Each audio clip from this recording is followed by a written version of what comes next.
la gracia? La gracia es un tema constante en la Biblia y culmina en el Nuevo Testamento con la venida de Jesús en Juan capítulo 1, verso 17. Escríbalo. Juan capítulo 1, verso 17. La palabra traducida como gracia es en el Nuevo Testamento. Proviene de la palabra griega charis o charis, como algunos le dicen. Esa palabra charis significa favor, bendición o bondad. Significa favor, bendición o bondad. Esa es la palabra charis. Ustedes saben que el Nuevo Testamento se escribió en griego. ¿Ok? El Nuevo Testamento fue escrito en griego. Entonces, esa palabra, todos los asuntos neotestamentarios provienen del griego. Mientras que el Antiguo Testamento, como todos ustedes saben, se escribió en hebreo. ¿Ok? Entonces, la palabra griega charis, que podríamos decir carisma,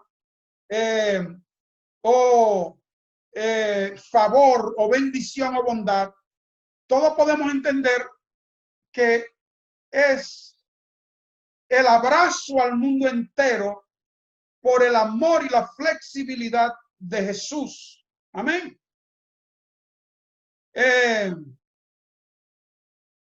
Otra cosa, la gracia es que Dios nos escoge para bendecirnos en lugar de maldecirnos. Eso es lo que significa gracia. En vez de maldecirme, me bendice. Eso es lo que significa gracia. A pesar de que nuestro pecado merece que nosotros nos muramos, vayamos al infierno, nos perdamos. Pero la gracia de Dios nos cubre, porque la gracia de Dios se encuentra dentro de la bondad de Dios. Por eso es que nosotros podemos dar gracia a los que no merecen la gracia. También podríamos decir que la gracia es no recibir lo que merecemos. La gracia es no recibir lo que merecemos. ¿Qué es lo que merecemos? Merecemos el castigo eterno por nuestras maldades y recibir el fuego por toda una eternidad.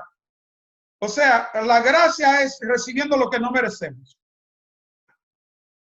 No merecemos la gracia, pero Dios nos da gracia. La Biblia dice que da gracia a los humildes, ¿verdad?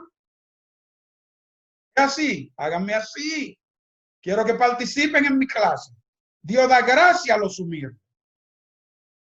Y recibir lo que no merecemos es recibir la gracia, cuando lo que merecíamos era otra cosa. La Biblia dice en Efesios capítulo 2, verso 8, escríbanlo, dice que por gracia sois salvos por medio de la fe. Primero es la fe y después la gracia. ¿Ok? Por medio de la fe. Y esto no es de nosotros. El texto dice, y no es de vosotros. ¿Ok? Esto es un don de Dios. La única manera que cualquiera de nosotros pueda entrar en una relación con Dios es por causa de su gracia dada a nosotros. La gracia comienza en el jardín del Edén. Ahí es que comienza la gracia. La gracia no comienza, la gracia comienza en el jardín del Edén.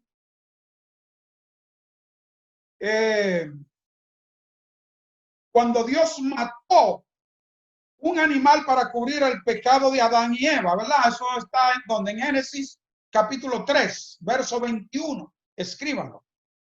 Génesis capítulo 3, verso 21. Él podría haber matado a los primogénitos, a los primeros seres humanos en ese momento por su desobediencia. Pero en lugar de destruirlos, él escogió establecer un camino para que ellos estuvieran bien con Dios. ¿Cómo se llama ese camino?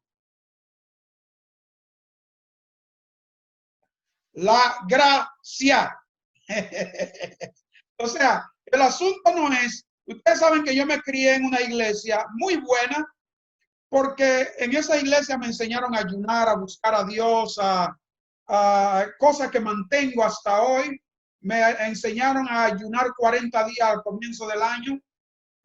Nunca lo he dejado desde mi juventud. Siempre hago mi ayuno. Hago una zapata bien fuerte de unos días corridos y después comienzo con mi 40 mañana. Me enseñaron mucho, pero también era una iglesia muy religiosa. Porque nos enseñaron que las cosas se lograban con esfuerzos humanos. Y no es así. Ese patrón de gracia que Dios enseña cubriendo el pecado de nuestros antepasados es un patrón a lo largo del Antiguo Testamento, cuando Dios instituyó sacrificio de sangre como una forma para expiar o para expiar el pecado de los hombres. No fue la sangre de los sacrificios que limpió a los pecadores.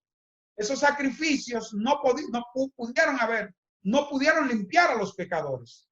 Fue la gracia de Dios que perdonó a aquellos que confiaron en él. Dígame si todos ustedes tienen su Biblia. En la próxima clase, por favor, todos traigan su Biblia.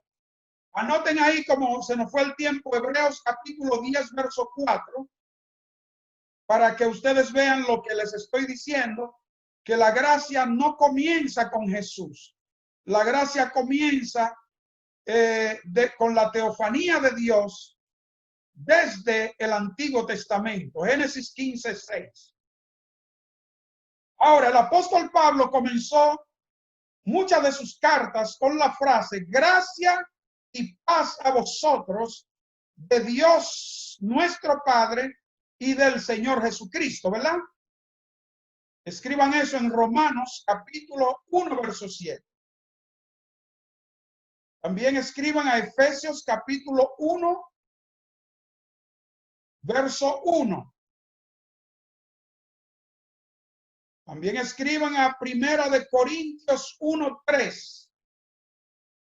Recuerde que usted está en una universidad y tiene que hacer las indagaciones a vida y por haber en toda la clase que vayamos a darle. Y le vamos a pedir lo que queremos. Dios es el promotor de la gracia y de toda otra gracia que pueda existir fluye de Dios. Aún la gracia que tenemos nosotros, cuando la gente dice, tú tienes algo que yo no entiendo, pero hay algo en ti como que me atrae, es la gracia y el amor de Dios depositado en nosotros como hombres, como mujeres de Dios, para expandir la misericordia de Dios hacia el mundo. Por eso es que nosotros tenemos que movernos en amor en todo lo que hacemos. Y una de las cosas que Dios trató conmigo últimamente, yo era un predicador de ley, porque a mí lo que me enseñaron fue ley, y que uno tenía que hacer las cosas para lograr las cosas. Entonces, en un encuentro con mi Dios, el Señor me dice, predica mi gracia. Digo, ¿qué? ¿Y qué voy a decir ahora si yo no soy un predicador de gracia? Entonces el Señor comenzó a instruirme qué es la gracia. La mayoría de las personas están equivocadas con la gracia. Creen que la gracia es un libertinaje. Quiero darle un misterio esta noche a cada uno de ustedes, pastores y pastoras, que con todo el amor y toda humildad han venido a esta clase. Una persona que conoce la gracia es imposible que practique el pecado.